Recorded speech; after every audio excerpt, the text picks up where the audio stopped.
Olá, meus amigos, sejam todos muito bem-vindos ao canal Politizando. Eu sou o William Jacob e vou trazer aqui as últimas notícias sobre o estado de saúde do ex-presidente Bolsonaro, que passou por uma cirurgia que durou 12 horas.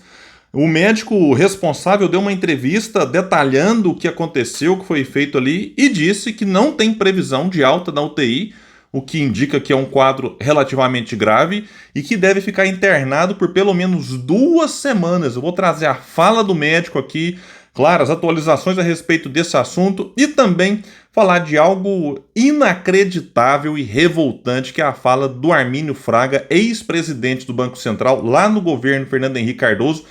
É o causador, ou um dos causadores, da tragédia econômica que nós vivemos nos últimos 30 anos.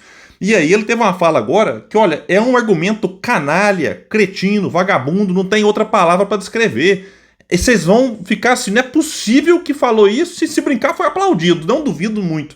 Né, que estava no evento lá e vem colocar a culpa no povo do problema que o país atravessa. Eu repito, é muita canalice. Vou falar sobre tudo isso, só que antes quero pedir a sua ajuda e agradecer. Se chegou e não está inscrito, se inscreva, nos dê essa força. E agradecer porque passamos a marca de 352 e 353 mil inscritos. Então, bora buscar o número 354 mil e a sua ajuda pode ser importante. Curte aí, gostou do vídeo? Curte. Não gostou? Manda o joinha para baixo, comenta, compartilha, espalha. Vamos trazer mais pessoas para cá porque aqui nós lutamos por um Brasil melhor. Bom, vamos trazer aqui um vídeo divulgado aí pelo perfil Eixo Político, que é um trecho da entrevista coletiva concedida pelo Leandro Eknik, que faz parte da equipe médica do ex-presidente Bolsonaro. Vamos ver aqui o que disse, então, o médico nessa coletiva. Lembrando que o Bolsonaro sentiu fortes dores, aí ele foi transferido e passou, então, por uma cirurgia que durou aí algo em torno de 12 horas. Vamos aqui para a fala do médico. Portanto, Leandro Eknik, cardiologista do ex-presidente Jair Bolsonaro, vai falar. Bom dia a todos. Vamos deixar, Chamo então, Leandro Eknik. transcorrer a entrevista coletiva que vai detalhar a situação da saúde do ex-presidente Jair Bolsonaro. Vamos ouvir.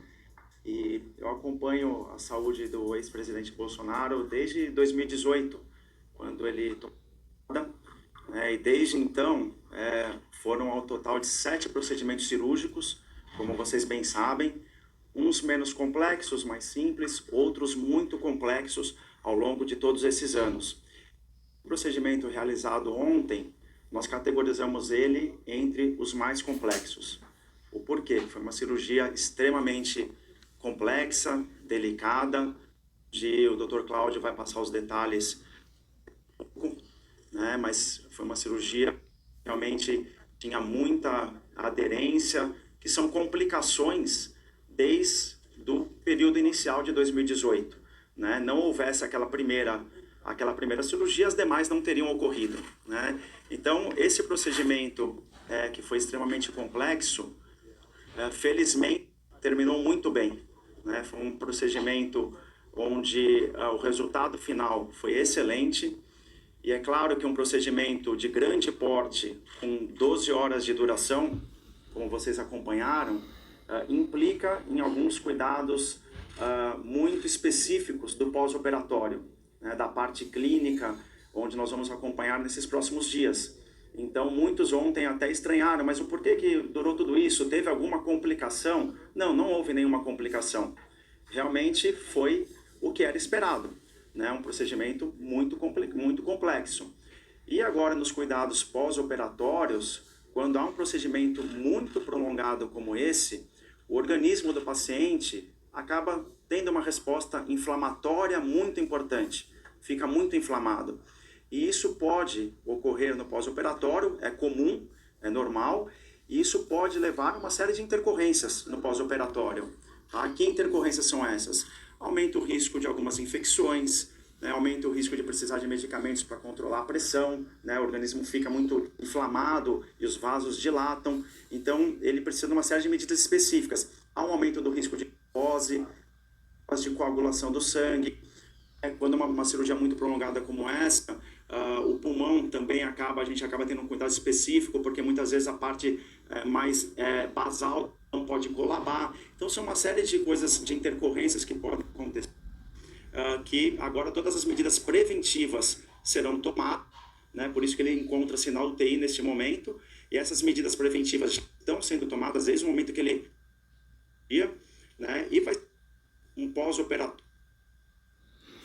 Bom, pessoal, o áudio tá cortado aqui, não é culpa nossa. É a forma como a gravação chegou lá, aqui no caso da CNN, repostada pelo perfil Eixo Político. Então tá aí a fala do médico, realmente uma situação mais delicada e complexa do que foi divulgado inicialmente, tanto é que avaliaram talvez de não precisar fazer a cirurgia, mas além de precisar, uma cirurgia demoradíssima e com possibilidades aí de complicações pós-cirúrgicas, por isso é que o ex-presidente fica internado na UTI e aguardando aí as próximas atualizações.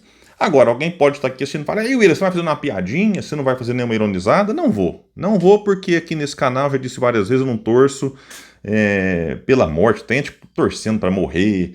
E lamento a postura de quem é anti-bolsonarista, digamos assim, tem críticas ao ex-presidente Bolsonaro e fica na postura de torcer pelo pior, não sei o quê, como lamento que bolsonaristas torçam pela morte do Lula. Recentemente trouxemos aqui o vídeo de um deputado. Então eu acho que o Bolsonaro cometeu vários crimes e que ele pague pelos crimes aqui. Então quero que ele fique bem, quero que ele se recupere, que ele seja julgado com toda a justiça, que ele tenha o devido processo legal respeitado como está tendo, o direito de se defender como está tendo, e vamos separar as coisas. Então aqui, que ele se recupere e, em se recuperando, que ele aguarde aí o seu julgamento e que eu espero, repito, que ele pague pelo crime que cometeu e foram muitos. E lamento a exploração política disso aqui até hoje. Então ele falou que isso aqui era em decorrência da facada de 2018. Aí muita gente também aponta, alguns especialistas, que o Bolsonaro não se cuida, não segue ali as determinações médicas, né, por conta do quadro que ele já teve, e aí por não se cuidar, o quadro se agrava e tem que passar por outras cirurgias.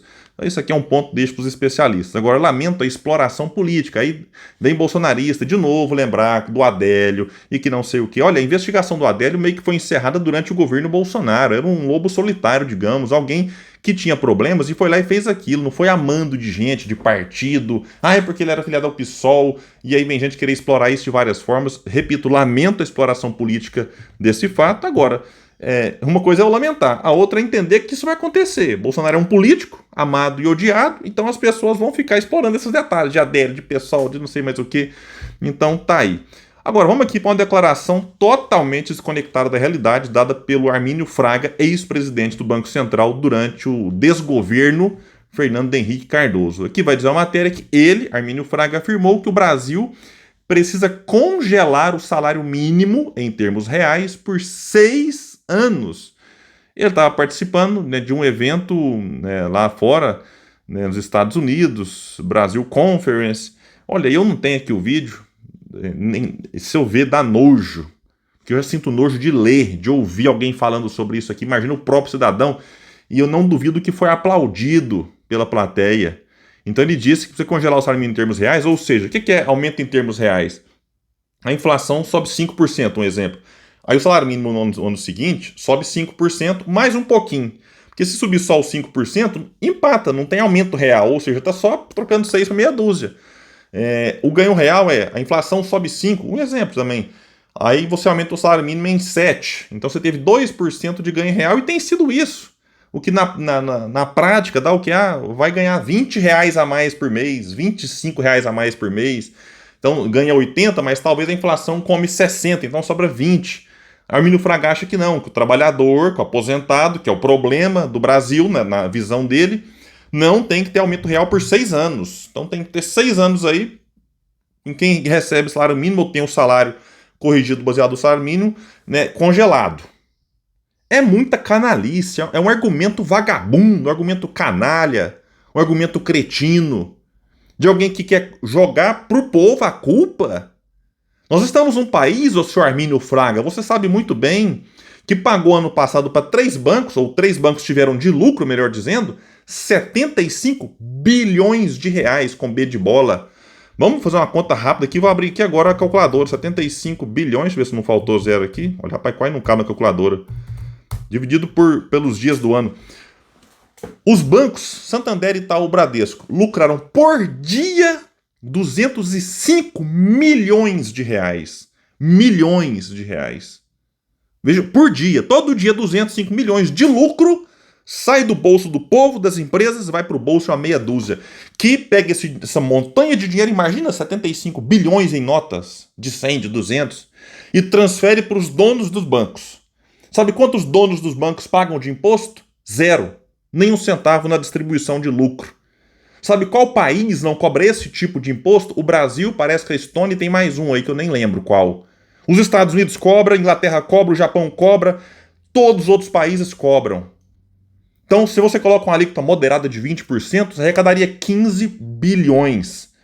Que daria para ir para a saúde, para tirar as filas de exame, de consulta, de cirurgia e outras questões mais. Esse país abre mão de receber 500 bilhões em imposto. Parte disso justificado, ok. Não vou condenar toda a renúncia fiscal, não. Mas boa parte vai para o bolso de uma meia dúzia. Mas o Armínio Fraga acha que o problema do país é o aumento real do salário mínimo. Olha, a gente não se surpreende mais com a elite desse país. É surreal, inacreditável, inaceitável.